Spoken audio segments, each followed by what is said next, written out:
to Lower Dorks, a Star Trek Lower Decks podcast. I'm Aaron, and with me is Stavros. Tonight, we're looking back at Season 1, and what are you drinking, Stavros? Well, at your recommendation, I am drinking Bird Dog flavored whiskey. Mine happens to be the peach flavor. And what are you drinking? Oh, yeah, I definitely didn't recommend peach. I don't know why you would think that's a direction you want to go. I am drinking Bird Dog as well. However, I am drinking a black cherry whiskey. I have never actually had this before, so looking forward to it. Bird Dog has a wide selection of flavored whiskeys. Their base is actually a bourbon whiskey, which I'm not a big fan of bourbon, but their flavored whiskeys are just excellent. Nice. Yeah, I was a little unsure about the peach at first, but now that I've gotten going on it, I have to say it's not bad. So good choice. Good deal. All right, well, let's talk about why the heck we're doing this show. So Lower Decks, an animated show that's Star Trek. So we are obviously Star Trek fans. Why, Aaron, why are you doing this? What possessed you to get on? Well, it's because of those photos you have of me, Stavros. I don't really have a choice. Okay, that makes sense. No, it's funny. When Lower Decks was first announced, I was all like, "This sounds dumb." Right. But there's been a slew of series that just off the cuff sounded not enjoyable to me. But as they've come out, they've done just a stellar job, and I think that's kind of a truth of production, is that if your production values are good, if your writing is on point, most topic settings, most ideas can be turned into something entertaining. It just requires that work to bring it all into fruition. Right. I totally agree. I feel like this show could have easily been really bad. But then it wasn't. And there are moments where it definitely flounders, but as a whole, it's definitely my favorite at this point of the new crop of Star Trek entertainment. I did enjoy Discovery, especially the first couple of seasons. Again, high points, low points, but overall it was very enjoyable. Picard, I enjoyed quite a bit up until the final episode.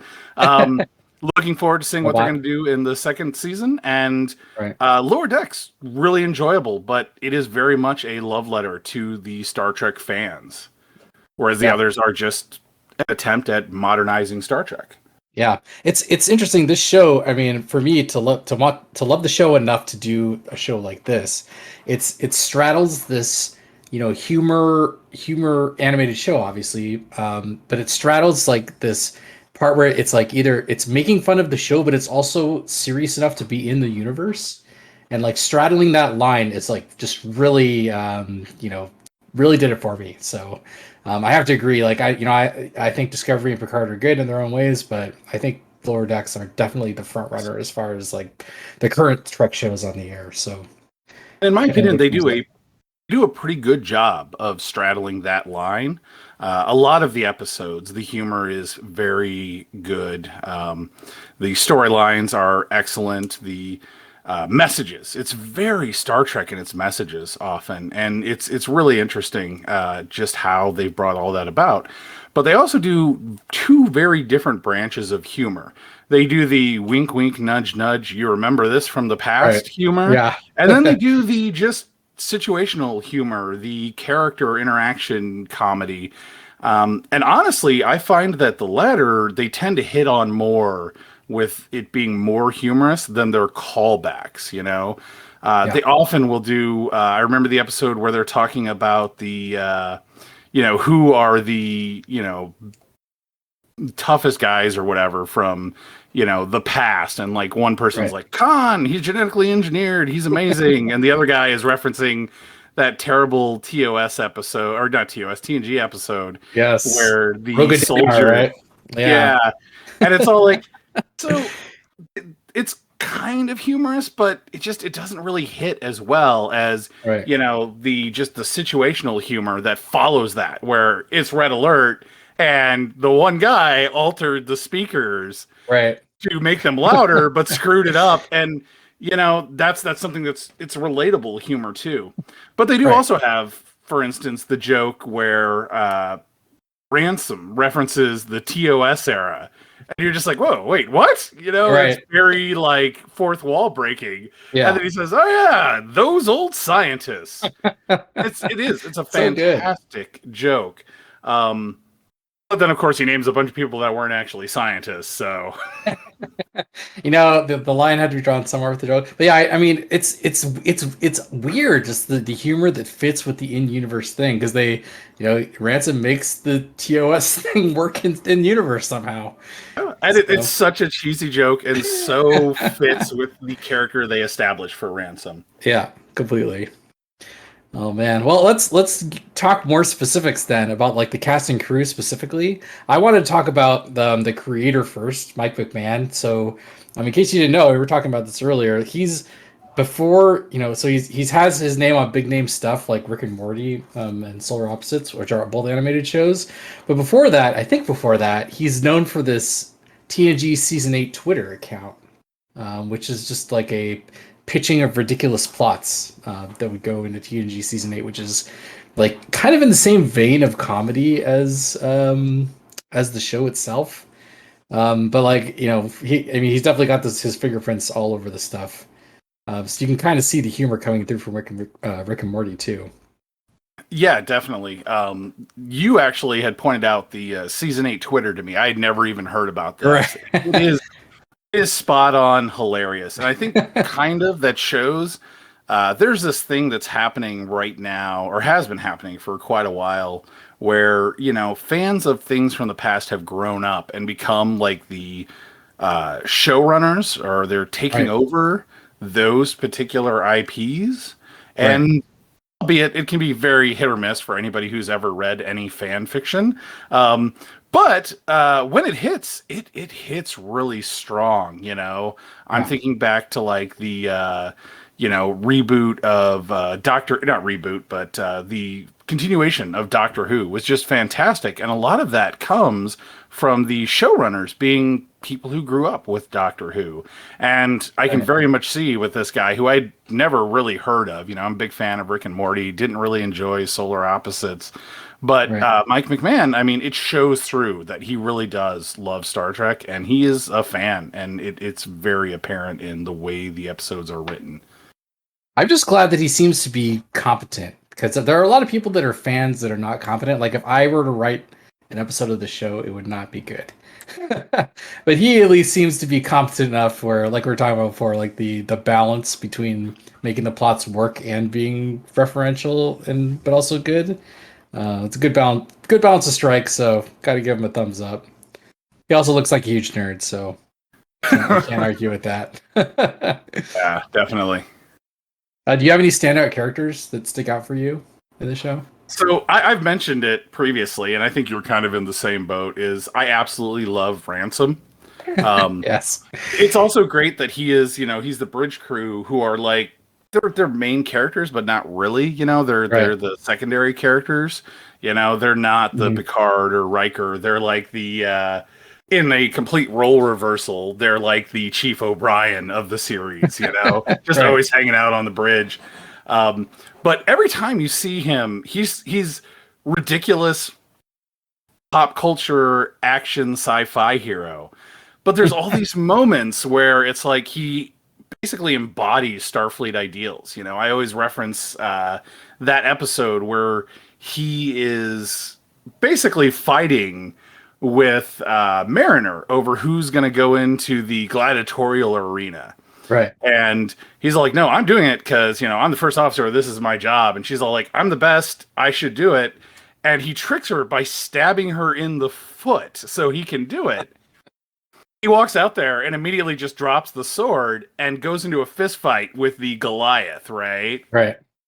And it's one of those things where you realize that this is a perfect example, and I'm really hoping they continue this, of Mariner's character growth. Because she Yes. believes she's all Starfleet. She's handing out, supplies, helping poor farmers, doing what's got to get done and ignoring the rules. But in Yes. that moment, she was planning to go out there and just straight up kill that guy, right? Yes. Whereas, her first officer, Ransom, he plans to go out there and fight the thing in fisticuffs and win. And basically win over the local population by not murdering one of their members. Right. Yeah. It's a very Starfleet moment that I thought was fantastic. Yes. And, honestly, talking about Mariner, I just finished my most recent rewatch recently, and I'm like strangely compelled by her character because I want to know why she got demoted. And she's always flirting this line of being like hyper competent and hyper, chaotic and going against the rules. It's almost the point of like I'm not really sure why she wasn't just ejected from Starfleet in the first place.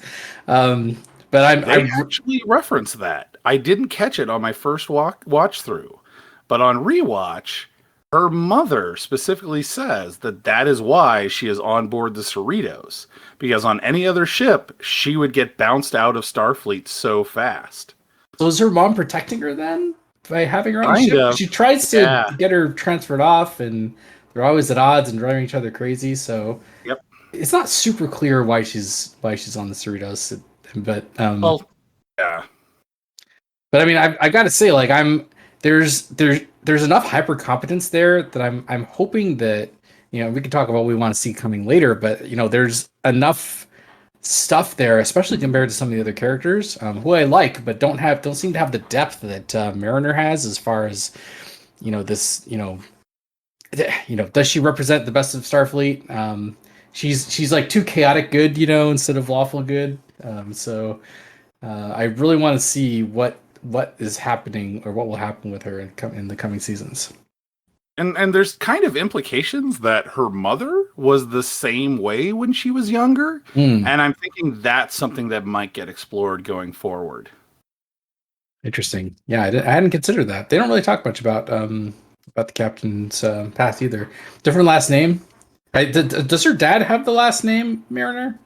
I don't recall. Her father shows up only briefly. He is an admiral, of course, which means that eventually he will go evil. As is tradition. Starfleet admirals do. Yeah. Except for, of course, Nori Sato, who was true blue Starfleet to the end.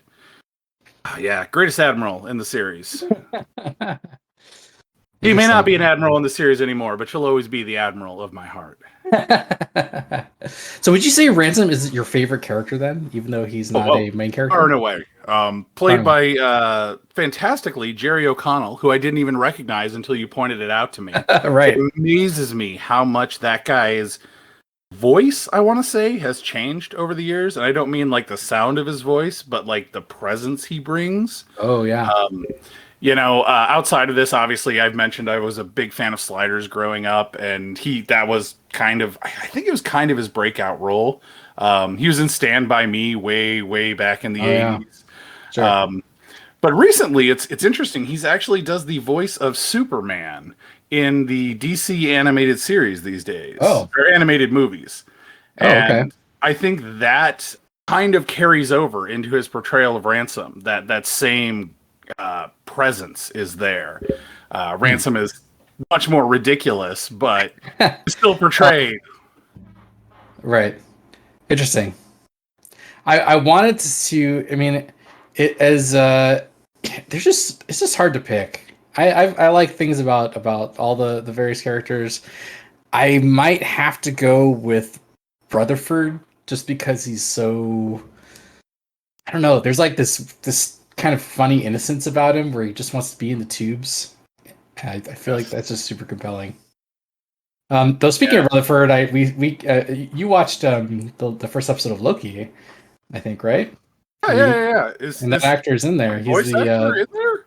Yeah, he's the guy that takes the cube from Loki when he gets taken to the TVA. He's like the front desk guy. Eugene Cordero, really? Yeah. Kidding me. He has a completely. I mean, the dude knows how to modulate his voice. Put it that way. Well, I mean, good voice actors do. Yeah, sure. Yeah, I mean that guy has a lot of voice acting credits, but he does little live action work too. I think there is a lot of overlap there. Yeah. But what I really want to talk about, though, while he's maybe not my favorite character, is Boimler. We were talking before. it's hard to get on board with Boimler, especially in the early episodes, just because of the, the dude's green. He doesn't have a lot of experience, but he's not exactly. I don't know. It's hard to like him up front, right? He's a little bit whiny, always upset at Mariner. It's funny you say that because on my first watch through, I was all like, Boimler is kind of a wet rag, right? Mm. As the season goes along, he has a lot of character growth, right? But he's still very, at his core, the same character. On my second watch through, though, one of the things I found was Mariner, while very entertaining and fun to watch, is such a annoying character. Like, it's one of those where you like have to take a stop and a moment and think, wow, if I knew this person in real life, I would not want to interact with her at all. She straight up like stabs him, and is she trashed in the first scene of the first episode? She's trashed and stabs him with the bat'leth, which is a fantastic scene and very entertaining, right? But like, there's just all these moments where she's just doing awful things, and the episode where she has to go to therapy. Yes. And she hijacks Boimler's attempt to get promoted. Yeah. Oh, God. And they do a good job, though, of giving her enough depth to where you accept that she does these things. You accept that she is not a great person per se. Right. But there's a reason behind it. So you're less like, oh, this is just a god-awful character. Whereas Boimler... Right. Boimler, he's just kind of himself, and he rolls through it all. Right. There's not a lot of depth there. He's just very straightforward. But I think that's kind of the point. Mariner is this, very epic. I've been through things. I've lived my life, and Boimler is this. I'm starting out. I don't have a whole lot to me, and there are these opposite ends. And I think they're going to wind up meeting in the middle somewhere as the series goes along. Yeah, I totally agree. And we do see character development for Boimler. I mean, after all, he gets promoted at the end of the first season.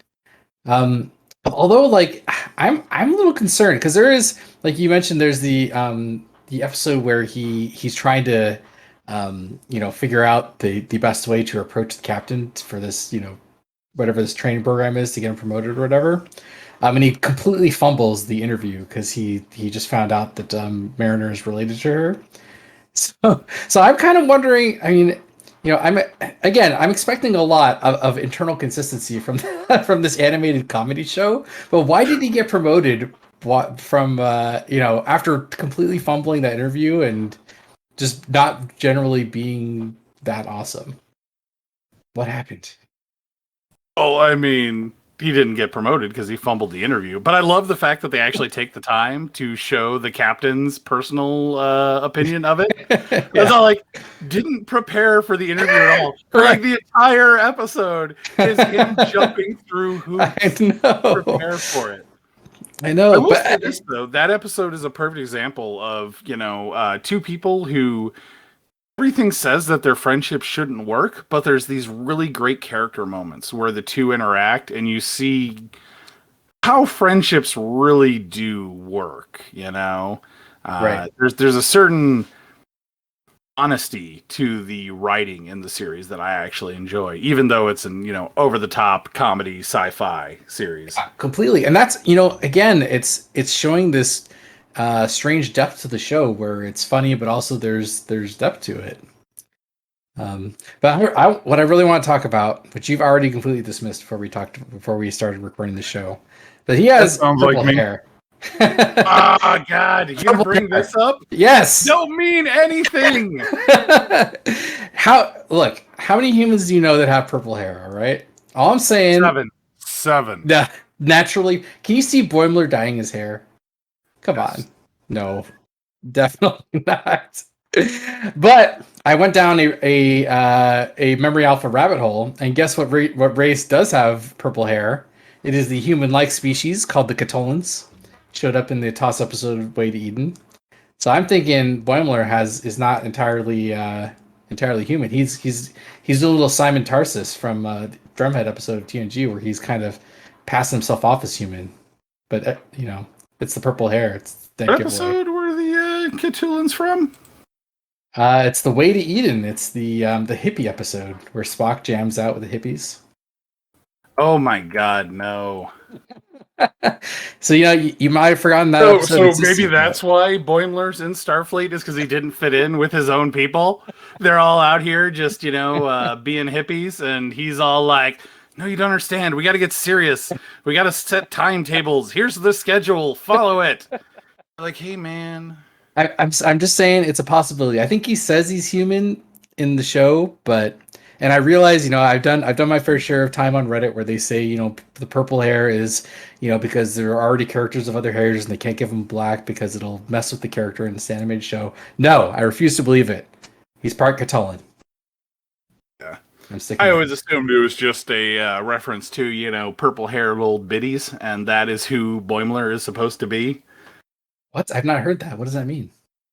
Little old ladies that are all sticklers and annoying, and they have blue hair or whatever.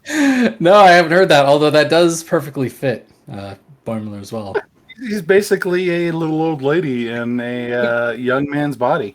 Yes, that's. I think you're right. You might be onto something. Probably leads to a lot of alone time in his rack.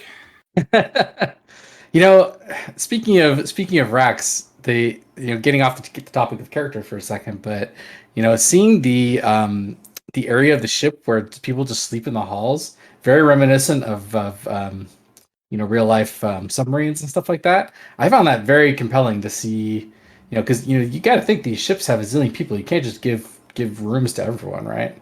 Oh, there's actually been analysis on this. Oh. Ships like the Galaxy class, right? The Enterprise, they have incredibly small crew complements for the internal volume of their ship. A lot of this kind of pre-assumes that space is being used for things like scientific equipment, internal storage, just, whatever multi-purpose thing they might need. I think there's a few episodes in TNG where they reference the ability to take on a large number of refugees. Right. But you have also a lot of smaller ships, and it kind of does that scale down to where the smaller ships require much smaller crews. Right. And I think what we're seeing on the Cerritos and the Defiant as well is you see that the larger a ship is, the proportionally smaller percentage of space needed for the crew is. Right. So you can have big rooms. You're serving on the Enterprise, you get your own suite. But right. You're serving on the Cerritos and you're sleeping in a hallway. Since we're talking about the ship anyway, what was your reaction when you first saw the Cerritos? Like an image of the Cerritos?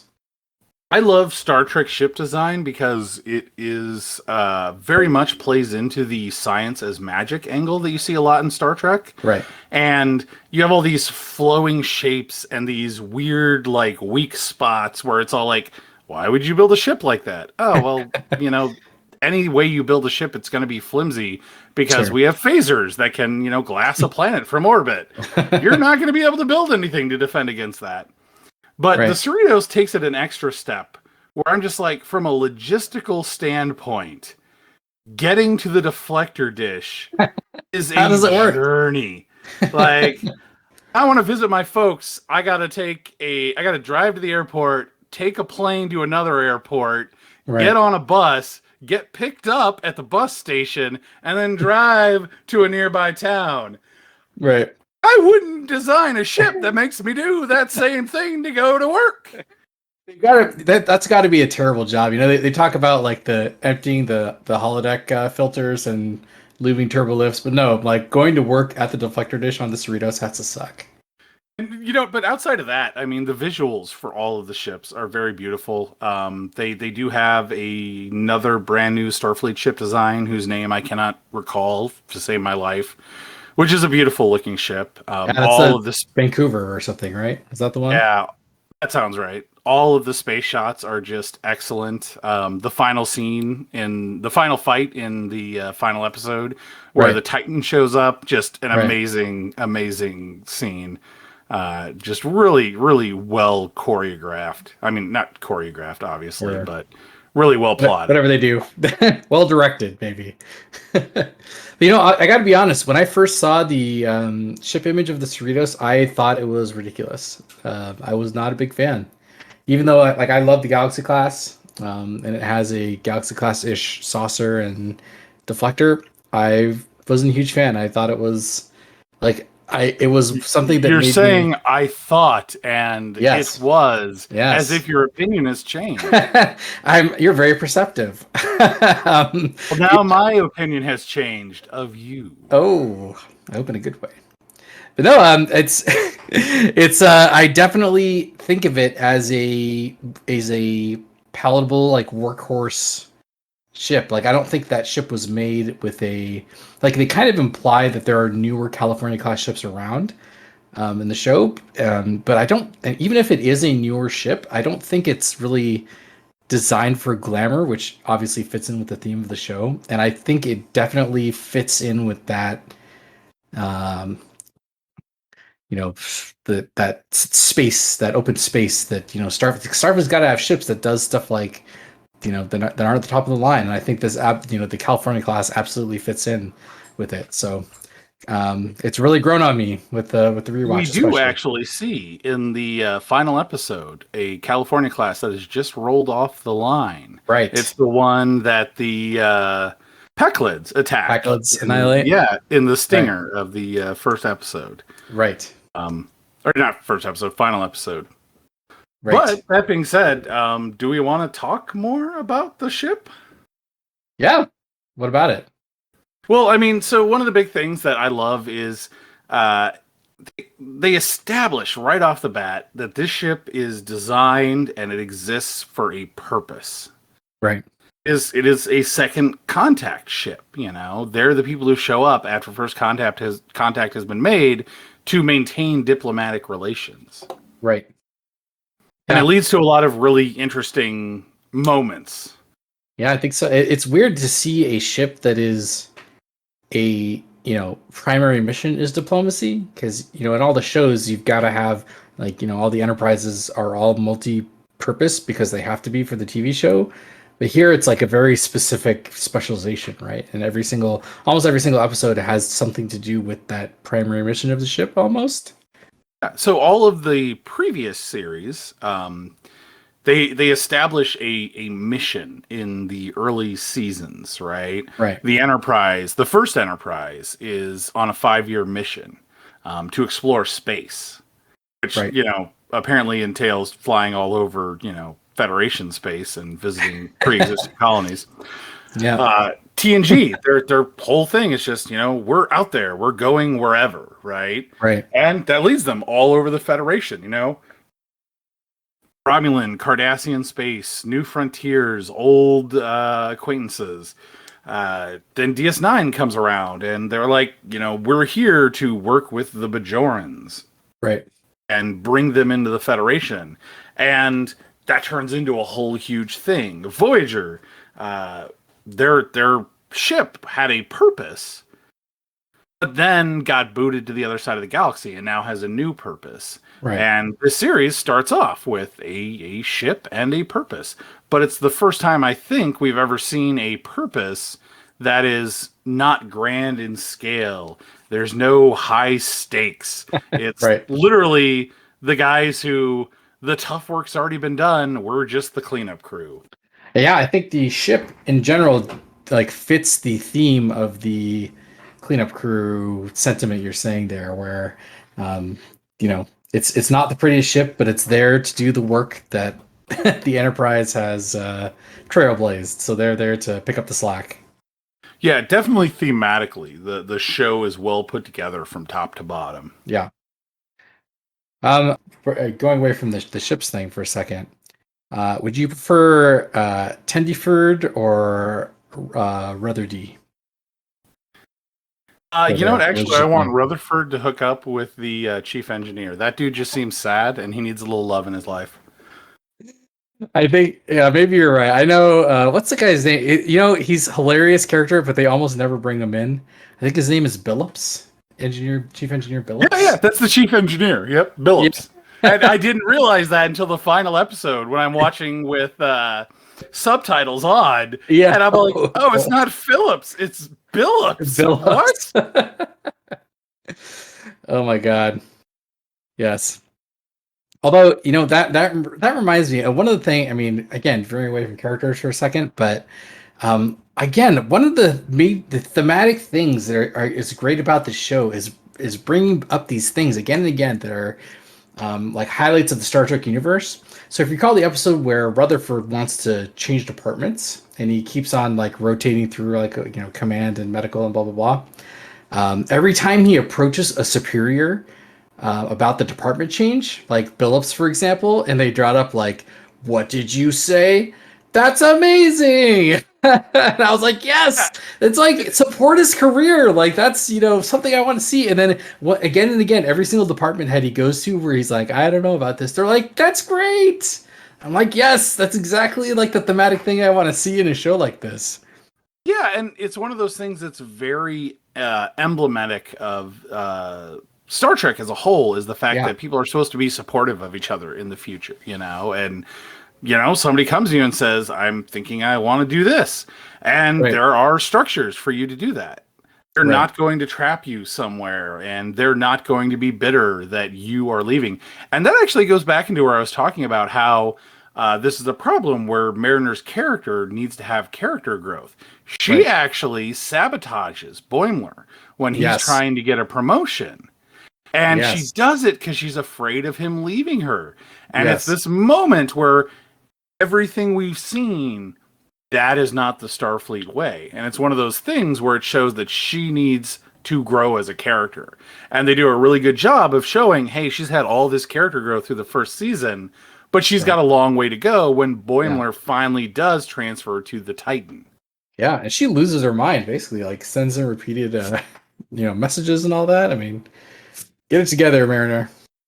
Although We're rooting for you. Boimler's kind of a douche I would for not douche about it too. responding. Yeah. Yeah, like, ugh, you know what? Don't be that guy, Boimler, Would you say you're supportive of my refill of my glass of Bird Dog whiskey? You know what? Just throw the glass aside, pop that Straight cork, from the and just bottle? chug. Wow. I'm not sure if that's supportive or not. I'll have to see. I would make a terrible AA sponsor. Well, you know what? Let's talk Trek alumni cameos. You mentioned the Titan with Riker and Troy. I don't know if you caught it, but that one of the alien captains was G.G. Hertzler, Martok. Yeah, how can you not catch it? His voice is so So distinctive. distinctive, yeah. It's like, so I got to believe, because I've only ever seen this guy at like Trek conventions and on Star Trek. Right. And I'm just wondering, is that all he does? Is like that's his sole voice? Like, he's an actor, has been for a Yeah. long time. Gotta believe he's got good range, right? But Right. like, he just was really successful on Star Trek, and is now he just like leaning into that particular character, that voice? Maybe I don't know. I don't know. It is super distinctive, so maybe it's like typecast in a good way. He's got the that angle going on. Yeah, but there's also a lot of other cameos throughout the series. That's not just Trek alumni. Obviously, Frakes and Sirtis show up, which Right. I do want to comment on Frakes, because he showed up in both this series and And Picard. Picard. Yeah. But Odd. his performance, especially as like a voice actor in this series, was just phenomenal. He was so dynamic and engaging. It was just it's hard to really, you don't expect it, right? Uh, it Actually, was to be honest, when I a lot of Frakes' lines are like I feel like he was yelling a lot, like he was trying really hard to be animated. And don't get me wrong, I love Frakes, I love Riker as a character. I would say he's top contender for my favorite Trek character of all time. But I feel like a lot of his lines, he's just yelling a lot. Like he's Red Alert! Oh, Mariner, I'm here to see you. Wow, nice to see you, Carol. I thought he was just really yelly. Have you ever seen him do any show up at any conventions and be like the main guy on stage? I've seen him at cons. I don't know about being the main guy, but why do you say that? Well, how he is. That's who he is, right? He's incredibly animated and very entertaining. I often talk about, and he brings that a lot into this role. And so I'm wondering if maybe they're like, he's done all these other things. He was he Actor Fiction, I think was the series where he was like the host, asking you to decide whether something was true or not. Yes. He shows up in Picard. Yeah. Oh gosh, what else has he done? He's done a huge number of things. He's done a lot of stuff, yeah, for sure. But in all of those things, he's very subdued. And I think this was kind of his, because it is a animated comedy show, this was his opportunity to break out and be more lively and entertaining. Right. And I think that really shows through that may be a little closer to his true character. So it comes across a lot better because he's not acting as much. I think that makes sense. I can totally see that. Yeah. Did you spot any other interesting cameos? So the only one that I really remember is, you remember the episode where the aliens are throwing the party for the captain and the executive officers, right? But the lower decks members don't have any idea what's happening. Right? Yeah, yes. Such a fantastic episode. But in that, the main alien, I'm like, I've heard this voice before. Wait, is that Boddicker from RoboCop? Wow! And was it? Did you look at it? It is, but I mean, he's done a ton of other stuff, right? Right. I mean, obviously, Kurtwood Smith, I think is his name. He's most famous, I think, in this day and age for being the Father Red from that '70s show. But yes. He was in Voyager too, wasn't he? You know what? He was. Wasn't he Anorax? Yes. In Voyager. Fantastic episode. It was supposed to be a season-long event. Really one of those moments where the executives failed to recognize the changing winds of entertainment. Yes, indeed. I often talk about how Babylon 5 was kind of like this, sci-fi. Sci-fi is supposed to be a lot about looking to the future and having this vision of things to come, but it often falls down in the actual production level of that. Oftentimes they are very stymied by, this is what's popular now. This is what works in other series. Babylon 5, on the other hand, realized that arc-based storytelling was very possible, and it's something that would draw people in. Unfortunately, they obviously didn't have the platform or the steady nationwide time slot to make that happen. Right. But Star Trek very much did, and I was surprised that the executives were very much like, no, we want episodic like TNG. And by the end of the series, the what I like to consider the heyday of Star Trek, that 80s, 90s run, you're reaching the 2000s, and the way people consume television was already starting to change. And they were unwilling to be trendsetters, trailblazers. And it really, I think, hurt Voyager especially. And then when Enterprise came along, it still kills me to hear that plan they had for the first season, where it's like, no, we're going to start on Earth. And the whole first season is going to be about the launch of the Enterprise. And that has a lot of potential. The executives meddled. But anyways, I digress. Yes. Anorax shows back up and throws a party for the crew. A fantastic episode. Only have this room for 22 minutes. Oh. Such a great gag. I know. Especially when it's all like, this is the nicest place that there is. And, I'm this high muckety muck that the Federation came to rescue me, but I could only rent this place for 22 minutes. It's going to be hard to do this show without just recounting jokes. Like, they're scanning us. I know we're fine. Oh no, they're scanning again. We're not going to do that. Yeah. Worst portrayal of Andorians. Yeah, they're not like that at all. No, they're very professional and That's right. on point, you know. And of course, they didn't have Jeffrey Combs, so. Oh yeah, what a mistake. But actually, now that I think about it, I'm surprised that they didn't try and get Jeffrey Combs. Between him and Tony Todd, you know, they do so many different characters. Yeah. I'm surprised that they didn't try to get either of those guys. Maybe they did. I guess we have no way of knowing. We can only hope. I think we do have a way of knowing because they would have gotten them if they had tried. Hey, you think so? There's still the second season. And yes, that is true. Before we get to there, do you have, we're talking about jokes. Do you have an all-time favorite joke in season 1? Oh man. You know what? It's such a dumb joke, but when Q shows up, yeah, and they're referencing not when he shows up and gets told off by Mariner, right? But when they reference Q showing up and how the senior staff responds to him, it's like Q is such a it's a dumb trope. They showed up in Voyager, god awful. I think TNG used it. People love Q's appearances in TNG, but most of them are not great. Really only has a few good episodes. I absolutely, hate the episode where Picard dies and Q poses as God. Really the only one. I feel the internet's not going to like that. You know what? Well, the internet can go unplug itself and plug itself back in over and over again. You know what? Oh. It's teaching a well-seasoned individual who has had many life experiences something that I learned in my 20s. And so it's one of those things that's just not relatable to me at all, right? We'll just have to agree to disagree. But I absolutely do love, Q's appearance in the final episode of TNG. So sure, okay, there's that. Fair enough.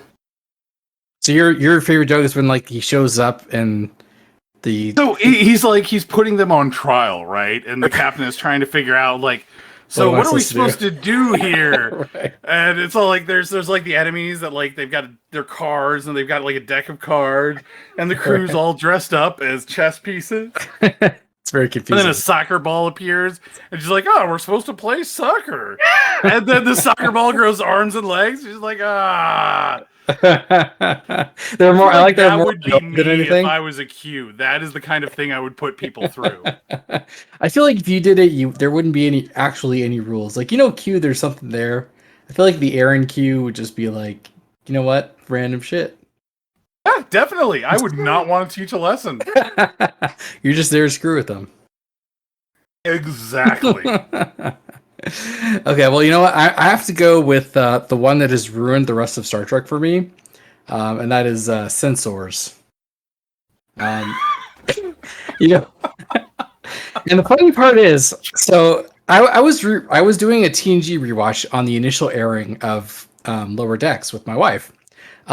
And sure enough, in the next episode I watch after I see this, Worf says sensors. But then in the very next episode, or the one after that, Worf says sensors. So what is the most minor thing possible is now the biggest needle in my side anytime I watch Star Trek is which effing version of sensors is the character using? And why aren't they consistent, Aaron? I don't know why. It is Star Trek. Consistent within characters is what kills me, right? But I am going to talk about there is a phenomenon that certain people do, and it is that they will take on the affectations of the person they're interacting with. They'll start to mimic their mannerisms, mimic their speech patterns, mimic their pronunciations. I personally have been called out a lot for doing this. I do it too, yeah.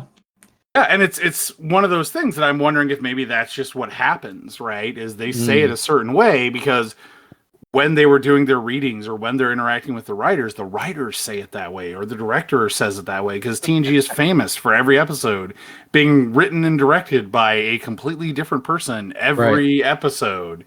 And I'm wondering if that may be what it is. That could easily be it.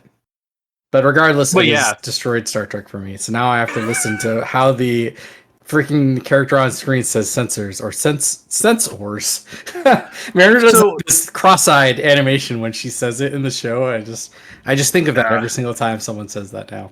It is I actually really enjoyed that joke, but it's a very meta joke, right? Yeah. Because as you mentioned, you watching TNG notice it. And I don't know if when you were doing your watch through, you commented on it at all. But I know a lot of times when I'm doing watches with other people in the room, like I'm just doing an audio track throughout the whole thing.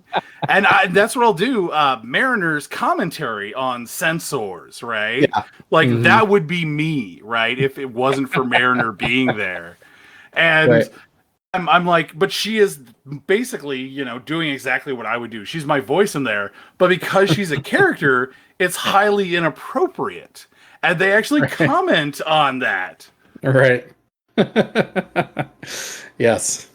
Oh, God. Yes. All Star Trek ruined. Anyway, speaking of favorite things, do you have a favorite I mean, this show is chock full of references from start to finish, but do you have a favorite one that stands out as a reference? I mean, you mentioned the TOS one before. Was that your standout reference? It's not just that it's a standout reference, because they reference all sorts of stuff. There's tons of times, and it's so funny because I noticed over and over again, Boimler will make references to people that are obscure bit characters from one episode that's not the popular episode, and then get called on it. Who the hell is that? And then Boimler will explaining it. Mariner's all no. Let me tell you about this character's from the most popular episodes, and I think that's a part of it. They kind of inject a lot of the fandom into the characters, where they kind of reference, all this stuff that is a part of the fandom conversation. I mentioned previously the whole, I cannot remember the guy's name to save my life.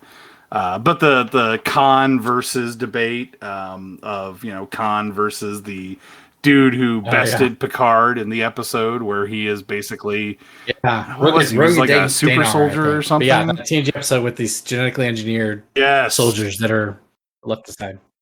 But here's the best part about that is everyone knows about the Borg because they were a threat to the Federation as a whole. Everybody knows the Dominion because they were a threat to the Federation as a whole. Boimler knows about Roga Danar because it fits with his character. He finds the best of the best in Starfleet and reads all of their logs. And he's that just super nerdy guy who probably writes fan fiction about Roga Danar. Yeah. When nobody's around. Captain's logs or Ensign's logs about Roga. Wow, I wish I could be more like that charismatic, sexy man. Gosh, it's hard for me to pick one. There's just so many. I don't know if it counts, but I want to see during the show, I want to see a Vulcan character do the sarcastic Vulcan salute. I feel like the Vulcan salute's a good reference, but I want to see a Vulcan character do it. So referencing the Vulcan characters, the going back to the party for the crew episode, where they are referencing when Rutherford is going through his recollection of what happened, and it's just him constantly rebooting into absurd situations. There's a moment where they're all like, "Wow, you really showed those guys how to do the Vulcan nerve pinch," and he's all like, "I don't even know how to do the Vulcan nerve pinch." It's fantastic. Rutherford is pretty great. Yes, I hope that shows up at some point. I want to see a Vulcan character do it. Everyone's doing it. Boimler does it. Mariner does it. I want to see a Vulcan character do it. Oh man! Well, we talked a lot about the first season, but let's talk about what we want to see in the second season. I've heard that second season all recorded and it's in post, and they're actually recording the third season. So keep in mind when there's a lot of Lower Decks supposedly coming our way so far, but What do you want to see coming out of the second season? Well, I'm really intrigued to see how they're going to get the crew back together now that Boimler is on a whole separate ship. I also really want them to portray how Riker and Troy run a ship, and I would love to see that it's like this. On the surface, it's this perfect, clean, pristine vessel where everything goes right, but like underneath, it's like Riker's just like a ridiculous cool guy who doesn't actually run anything, and it's poor Troy trying to hold the ship together. It's funny. I wonder how close they're. Have you read the Titan novels by any chance? Any of the Titan novels? There's like Tuvok's there, and so I'm gonna. I really wish you hadn't asked me this because I'm gonna offend the entire Star Trek fan base. Okay. Everyone recommended them to me, and I tried. I bought the first book. I still have it. Oh no! I read the first 2 pages. Just not into it. Oh, it was terrible. It was so bad. They were so desperately trying to show us the love and affection that Riker and Troy have for each other, and it just comes off as stiff and wooden and nonsensical. And it's all like, were you in an arranged marriage? Is that why you don't understand this? Well, I mean, on the plus side, you don't have any expectations to live up to if you haven't read the novels. So there is that. So there is that. I've heard tons about them because, as I mentioned, they are generally recommended as some of the best novels in the Star Trek beta canon. But going in without expectations, and that's true. Just can't ruin them for me.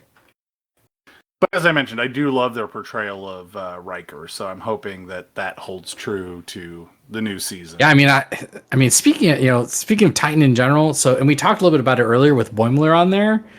I mean, obviously, we've seen the trailer for season 2, so we know Boimler can't really keep his shit together anyway. But there's shots of Boimler freaking out, and Riker making nonsensical jazz references. But I'm just, I'm not sure Boimler was ready for a promotion. And if you recall, there was that episode where like the guy is trying to get the transfer onto the Cerritos because there's less pressure. I'm not sure if Boimler has been in a scenario where there has been significant pressure on him yet.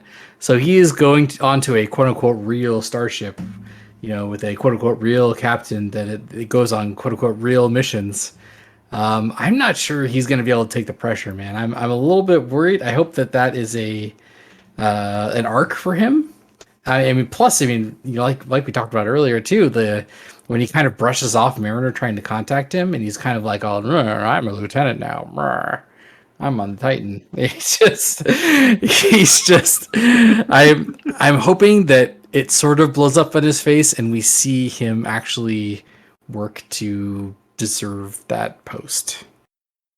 Well, referencing Boimler not handling pressure, that is one of the things I absolutely loved. One of my favorite episodes of the season is the so good buffer time episode. Because I've actually talked about this. I didn't have a term for it before.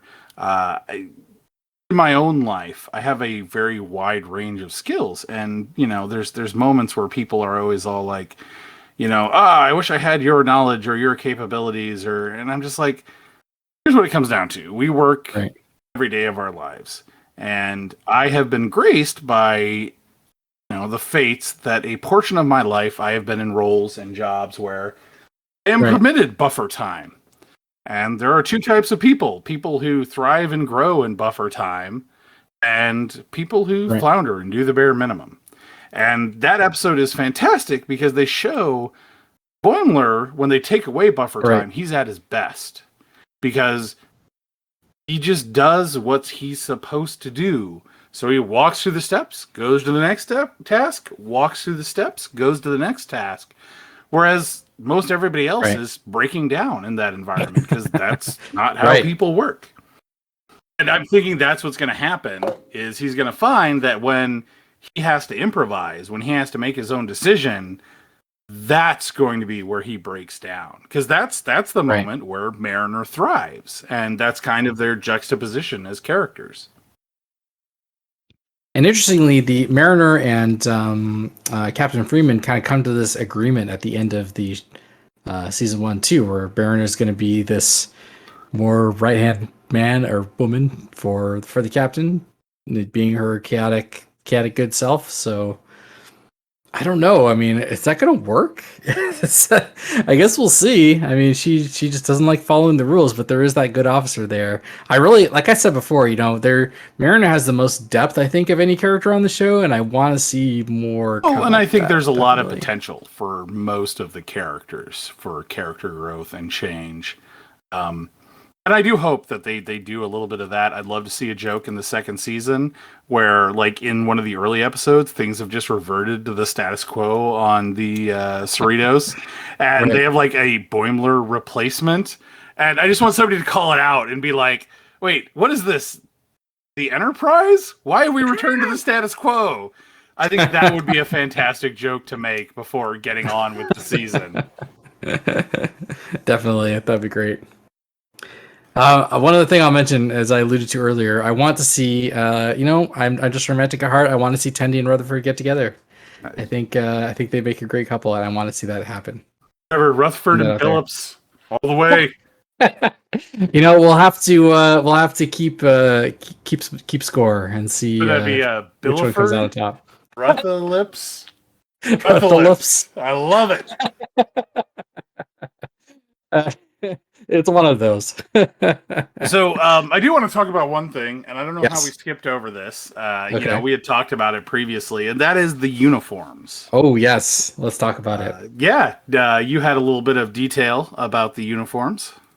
Yes, I'd seen that. Well, I don't know if this is true or not, but it seems like they're kind of inspired by the first take of the Generations uniforms. So if you recall, well, it's kind of an internet known fact that like the original Generations uniforms, they started shooting scenes with them, and then they thought they were garbage and they kind of tossed them. But a couple of toys got made, so that's how people even know they exist at all. But they're kind of jackety in that they open in the front, kind of in the same way that the uniforms in Lower Decks do. So kind of they feel inspired by that. Kind of some cross between those and like the Wrath of Khan Monster Maroons, where they kind of open at the chest, So it kind of feels like a cross between those. Yeah, and that actual design I really like. I like that concept. Definitely better than the Riker in a shirt that is one size too small for him. Probably smart. And one of the things though that like it looks, because they're cartoons, right? They're drawn, so it looks like it's a jumpsuit. Yes. If you look at the lines of it, you're like, oh, but it's a jacket. And there's moments where like they are going to take their jacket off, or they've got the jacket opened, and it's definitely a jacket. But there is an episode early on, and you know what? It's the Coliseum scene where Ransom takes off his jacket. And so you assume, because you're looking at it, you're going, okay, this is clothing. So real world clothing works like this. So his pants are, the waistline is up here, and the jacket is V-cut to come down over his pants line. But he takes off the jacket. Nope, the pants are V-cut. And it's just fantastic. But it makes you actually, since you mentioned that to me originally, there's that scene where Rutherford is like cycling his personalities. You remember that? Yes. And he has like Western mode, and there's a shot where he puts his his fingers into his waistline, and they go into the V. So there's definitely there must be a jacket. Again, we're assuming that this animated show has internal consistency, but that this jacket is tucked into these pants, and that he can put his hands in there like that. There's actually scenes that kind of confirm that with the character design.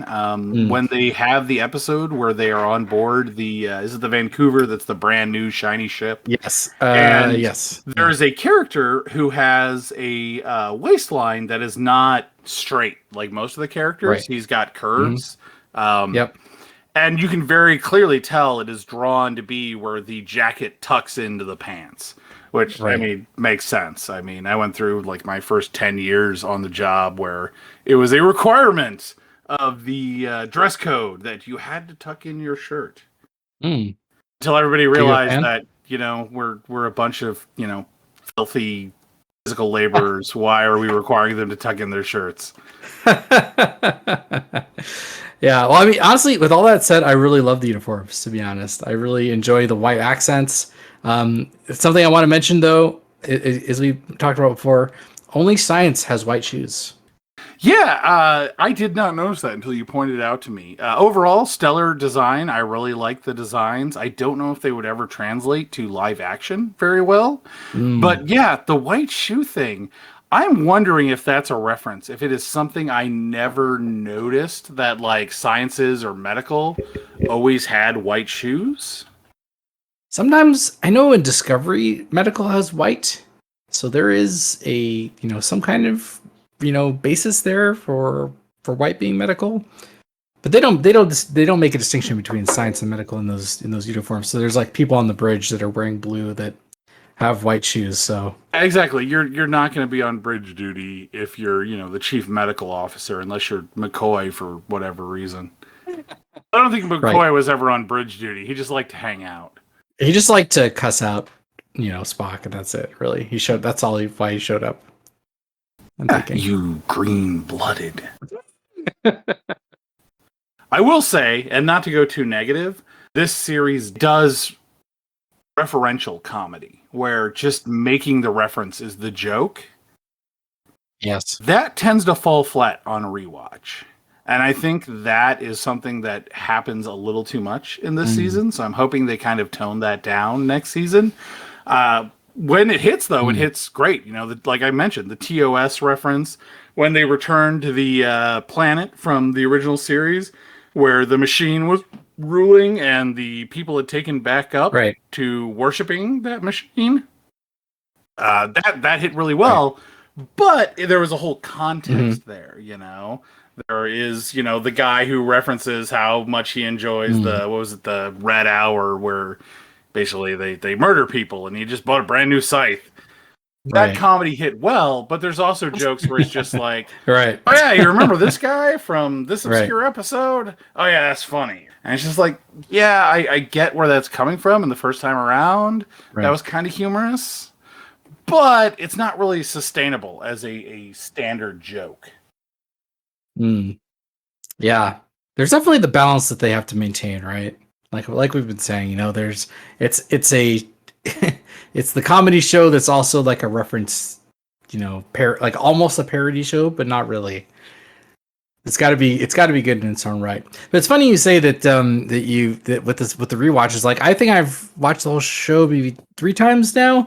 I keep finding new ways to think it's hilarious. So I'm worried that like if I keep watching, I'm just gonna keep thinking it's even greater and greater. It's probably not a good way to go. I will say this on the rewatch, that is very true. There's tons of stuff I picked up on that I really enjoyed. That's humorous. Yeah. I mentioned the V-cut pants that I can't get over. It's so funny. I didn't catch that until the rewatch. Some of the secondary characters who show up. Kurt. What is that guy's name? The guy who played Red in that 70s show. Yes. Kurtwood Smith. That guy, I didn't catch on the first watch who it was. There's bits and pieces here and there that really I picked up on the second playthrough. The oh god, what was that joke? Boil me up. That was pretty good that I didn't catch on the first watch. Yeah. I was gonna say the part of the reason why the rewatch is good is kind of for a negative reason. Like a lot of dialogue is like super fast, and that's something that I noticed when in the first episode on the first watch. The dialogue is fast and furious, so picking things will just get naturally picked up on later rewatches, I think. But there's also problems where like Mariner is more insufferable on the second watch through. A lot of the joke is the reference jokes are just tedious on the second watch through. On the other hand, Shax continues to be more fantastic every time I see that guy. Which I do want to comment on something. Yeah. So his nickname for Rutherford. Did you catch it? Yes, baby bear, right? So that raises a question for me. Are there bears on Bajor? Like, are like bears this intergalactic species? I feel like they were probably some, ancient spacefaring race that got trapped on all these worlds when their empire collapsed. And so now, like, there's all these worlds with bears. Like, I feel like if you like look at Dominion history, you're gonna find the Great Bear War or some bullshit. Oh, no. We don't know anything about Shax other than the fact that he's a Bajoran. So who knows where that man grew up? You know what? I'm sure we'll learn a lot about him in season 2. Since he didn't die in season 1, that didn't happen. No. Oh, he's alive and well at the end of the season. Yeah, I think we're just gonna go with 100%. That for this podcast, right? Yeah, definitely. Makes sense. Yeah, I mean, impossible that man's dead. Let's wrap things up. Nothing else you want to talk about? I think I'm good. I think we talked for a long time. Yeah, I know. My glass is empty. So yeah, we can totally hit the pause button. We'll be back for episodic reviews once season 2 starts premiering. You can always follow us on Twitter at Lower Dorks, or for more in-depth and personal updates, you can call Stavros directly at 555-3675. We'll see you all next time. Indeed. Until next time.